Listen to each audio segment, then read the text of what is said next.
Welcome to Stuff You Missed in History Class from HowStuffWorks.com.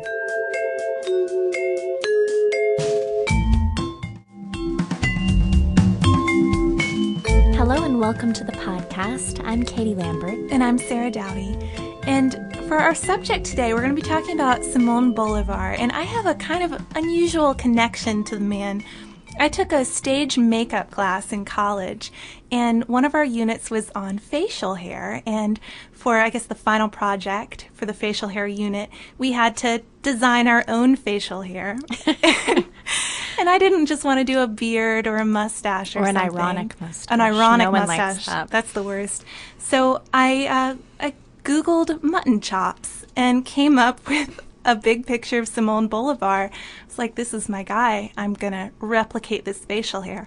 I think I did a pretty good job of it. It was a little harder to make my nose look like this Venezuelan man's nose, but, you know, I did my best. And she keeps saying she'll bring in pictures, but I have yet to see any such No, thing. they're terrifying. I'm wearing a very feminine shirt, which does not go with the mutton chop look. Beyond his predilection for odd facial hair and lying in hammocks, Bolivar was a lot more than that. A lot of people call him the George Washington of South America. And we're going to start with a pretty fantastic quote from him. I have been chosen by fate to break your chains, and today we'll be talking about independence. So Simón Bolivar was born in 1783 in Caracas, and Katie has her own personal story about Caracas, too. The only reason I know so many South American and Central American capitals is because my sister, who's a Spanish major, learned some sort of sing-songy version of all of them. So whenever I hear Caracas, it's automatically Caracas, Venezuela, and goes into the whole Lima, Peru, Bogota, Colombia, until, you know, my whole family wanted to strangle her. But because of her, I know all of these things. It's a useful earworm, at least. Thank you to my sister. But back to Bolivar, he comes from a rich family, but his parents die when he's really young, and like a lot of our subjects recently, actually, in our sad childhood series. But he also marries a woman who dies young, so he has a tragic youth, I guess you'd say. But it also has a lot of good points. He's very well educated, both at home and in Europe, and he had the opportunity to acquaint himself with the work of very influential Enlightenment writers. So we're kind of setting a foundation here for some of his future adventures. And we want to give you some background to some social context for what's going on. So to set this scene, we need to start with Napoleon. And Napoleon made a lot of European powers pretty uncomfortable, obviously. He keeps invading their countries. But as we mentioned in our episode that we did on the Haitian Revolution, Napoleon's effect goes far beyond Europe. And it, in fact, goes all the way to Latin America. And Bolivar is even at his coronation.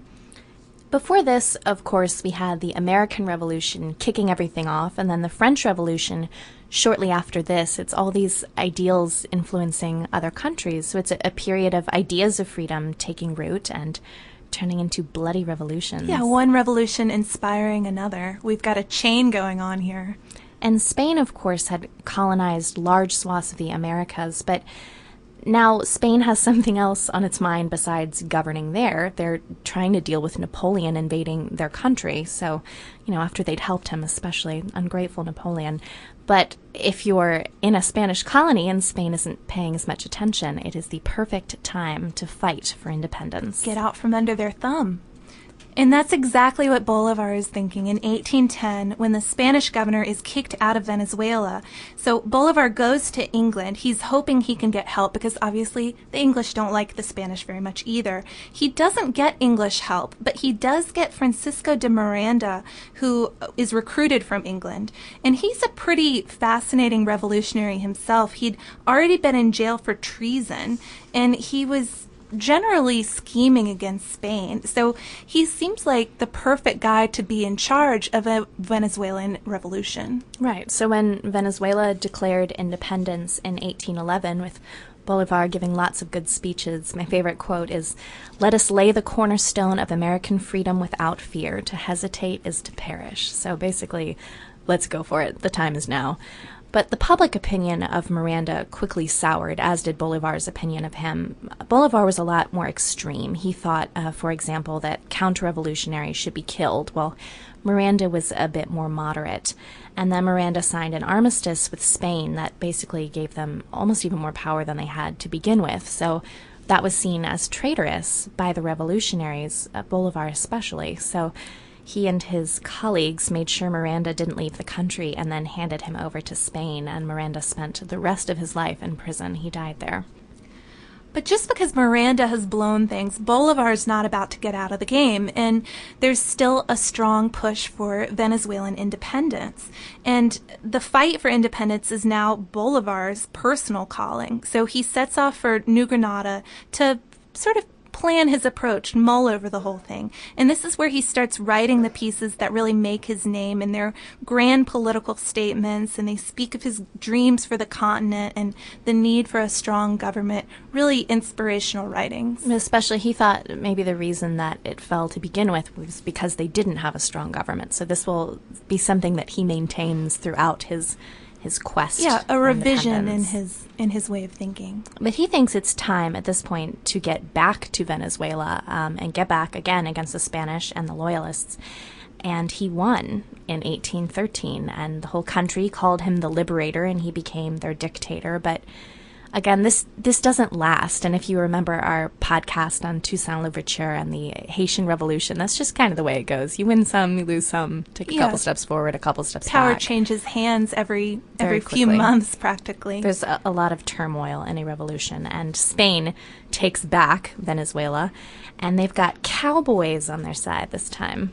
And they're very vicious cowboys. Don't think of some romantic Western movie. They're actually called the Legion of Hell, and for very good reason. And Bolivar is forced to leave the country in the face of these new cowboy arrivals. And he starts writing again, setting down what he thinks will be the best government, making more revisions.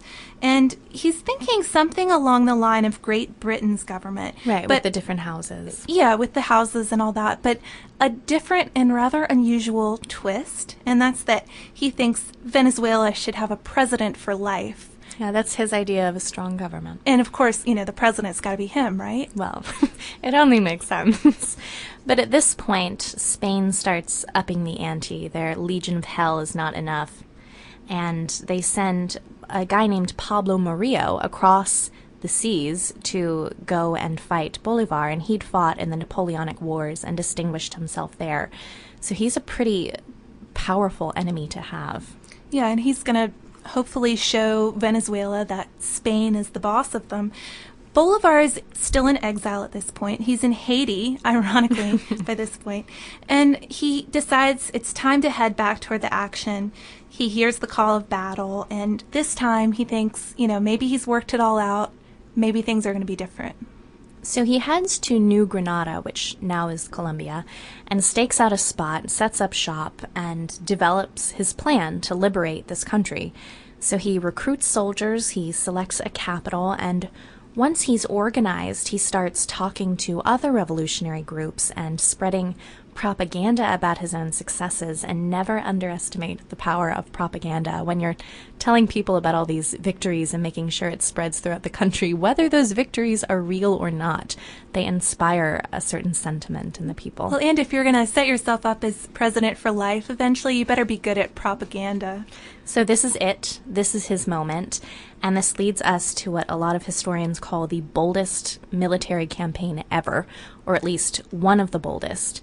So he has a small army, and they've got impossible odds in front of them. The place they want to get to, or the place they think they can succeed, is the most lightly guarded by the Spanish. But to get there, they have to cross a basically impassable terrain. They're going through the Andes, which, freezing to death, not bringing a lot of food. They're going through floods. They're going through swampland. They just have a few of them. Their horses are drowning. They're freezing. They're starving. And they make it. Somehow they beat the Spanish there, and they beat the entire Spanish army there in 1819. It's so surprising that they made it. And of course they're going to the most lightly guarded part, but but the Spanish are so surprised to see them. They never thought they'd make it there. And after this, South America will never be the same, and that's not hyperbole. It's true. So now that Bolivar has arrived and he's amid all this chaos, it's time to establish some structure. They don't want things to fall apart again like they did last time. And with Bolivar in charge, he tries to set up a republic, tries to bring order to just this chaotic land. But while all of this is happening, we're still fighting. You have to remember that through all of this, as cities and countries are changing hands back and forth, the battles don't end. It's supposed that during this, there's something like 700 battles in this fight for independence. But Bolivar met with Murillo in 1820 for a treaty. Both sides decided there should be 6 months of peace, and after that, all bets are off. But during those 6 months, that's the way it's going to be. When it's over, Bolivar battles again and manages to free Venezuela, which, of course, had been his dream. That's his home. So it was a big deal for him. And in the midst of all this fighting, as a side note, he met a woman named Manuela Sáenz, who was pretty much the love of his life and, very romantic. Revolutionary love. Exactly. Well, Bolivar apparently comes back pretty strong from the 6 months of peace because in addition to liberating Venezuela, as you just mentioned, by the end of it all, we have Colombia, Ecuador, and Panama all free in a series of battles, which there's so many, we're not going to go into details about all of them. It would be a lot of back and forth. But that's the end score. And still missing is Peru, but that enormous amount of territory, it's a large part of South America, is not enough for Bolivar. He wants more, and he has bigger dreams. But there is a possible obstacle to freeing Peru. There's another revolutionary, José de San Martín, who's from Argentina, and he's been just as awesome as Bolivar at fighting, but he's been doing it in the south. So he's basically doing the same thing that Bolivar was doing, just in the southern part of the continent. And that puts the two a bit at odds because they're both such strong, charismatic, powerful people, but they have slightly different ideas of how this all should go. So they have a meeting that we don't have any records from. But after this, San Martín stepped aside, perhaps because he thought Bolivar was the better man for the job, by which we mean ruling an entire continent. President for life. But leaving Bolivar to go it alone, and Bolivar goes on to win Peru's independence in 1824. Or at least part of it. We still had Upper Peru left, but his army ended up conquering that as well. And now it's the country of Bolivia, named after our dear Bolivar. But again, the government that he sets up, which is, with him as lifetime president, has nothing to do with the ideals that he's espoused in all of his writings, which is kind of weird, don't you think? I was wondering if it had something to do with the whole Napoleon thing. The man Napoleon was and the man Napoleon became, and his ideas versus who he actually was. Exactly. That's my current theory. But as far as political power goes, at this point, Simón Bolivar was on top of the world. And another cool thing that he wanted to do was bring all of South America together, like as a continent, not as separate countries. Think of kind of a League of Nations, like there would be strength in unity. Well, that idea obviously didn't gel, but it was pretty revolutionary. Sorry to say revolutionary in this Everything context. He did was revolutionary. But it's way before his time. So he set a standard there. After this, his influence declined, as well as his health, and civil war and various other fights took something out of him. An assassination attempt was made, but it was tuberculosis that killed him in 1830. And another interesting thing we were reading about, we should mention that he was an abolitionist who freed his own slaves, but didn't pass any sort of abolition law. So we were wondering what you all thought about that. If you'd like to email us at historypodcast@howstuffworks.com, because of course he had the idea that South Americans were slaves to Spain, so maybe he thought that was far enough. I'm not sure, so send us your thoughts. Yeah, we'd also like to emphasize just how daring he is. Facial hair choices aside, in some of these fights he is so outnumbered, ridiculously outnumbered, and his armies are, ragtag bands, old weaponry, bad equipment, and they're fighting bloody battles on several fronts. So he himself has to deal with all the internal fighting that's always going on with rebellions. You remember the Taiping Rebellion, that kind of thing.